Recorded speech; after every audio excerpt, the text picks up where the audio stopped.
Today, we're going to tackle a really critical question in the whole AI conversation, the memory problem. You know, it's this fundamental challenge that might just be one of the biggest roadblocks to what we call artificial general intelligence. So let's get right into it. 58%. What if I told you that's how close some very smart researchers think we are to creating human-level artificial intelligence? I mean, that sounds absolutely incredible, right? It feels like we're already past the halfway point. So where does this number come from? Well, it's from a brand new paper literally just published this month, October 2025. It takes a deep dive into the latest and greatest model, GPT-5, and it concludes that, yeah, its skills put us 58% of the way to AGI. And on the surface, that looks like a massive leap forward. But, you know, is it ever that simple? The moment you look past that big headline number and actually dig into the data, a very different and honestly a much more complicated picture starts to take shape. To really understand what's going on under the hood, we first have to talk about a really fundamental difference in how we humans and AIs process the world around us. This is, you could say, the great cognitive divide. Okay, so take a look at this cognitive map. What's so fascinating here isn't the horizontal axis, which compares step-by-step thinking to pattern matching. No, the real key is that vertical axis. Up top, for us humans, you see memory and identity. But way down at the bottom, for AI, you see stateless and no memory. What that really means is it's basically hitting the reset button with every single interaction. And that just perfectly illustrates the core of the problem, doesn't it? We learn, we remember things, we build an identity from all our experiences over a whole lifetime. But these AIs we have right now, they're essentially stateless. I mean, they are incredible pattern matchers for sure, but they start totally fresh every single time with no real persistent memory of their own. This total lack of memory leads to what the researchers themselves are calling a really glaring problem, something that you could basically call AI amnesia.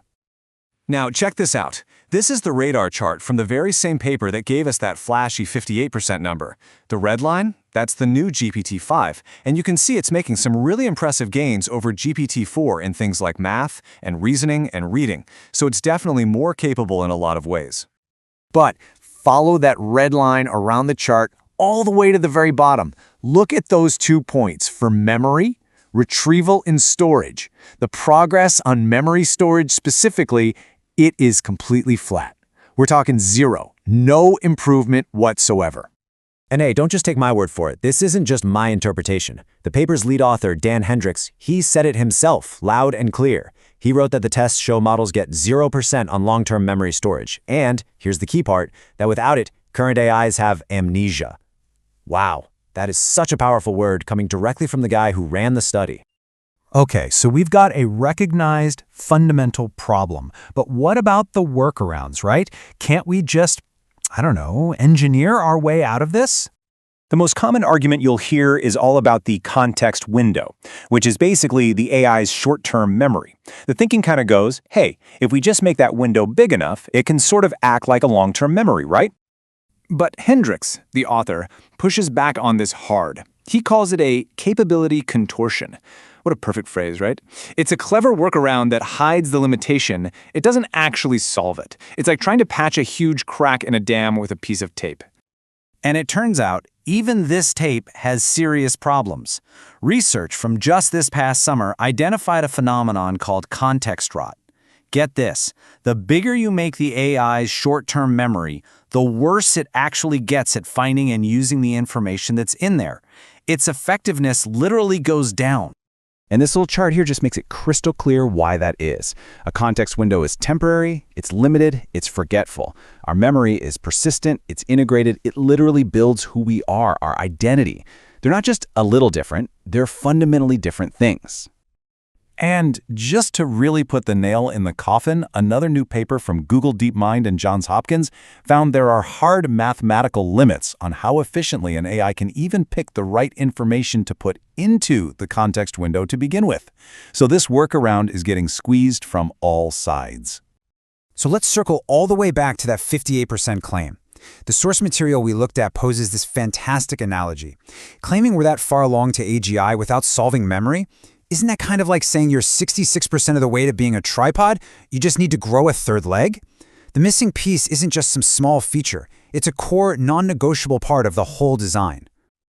And all of this, it brings us to our conclusion, which is a much-needed dose of what we can probably call AI reality. Now look, this isn't about being pessimistic or trying to dismiss the incredible progress we've seen, not at all. It's really about shifting from a period of, massive hype to a more grounded, realistic view of what these tools can do and, just as importantly, what they can't. Welcome to the age of AI reality. So what's the big takeaway here? It's pretty simple. 1. AI has made absolutely mind-blowing progress in specific skills. 2. But it has a deep, fundamental, and so far unsolved architectural problem with memory. And 3. This amnesia is a massive barrier to achieving anything that really looks and feels like true, human-like intelligence. Which leaves us with one last, big question to think about.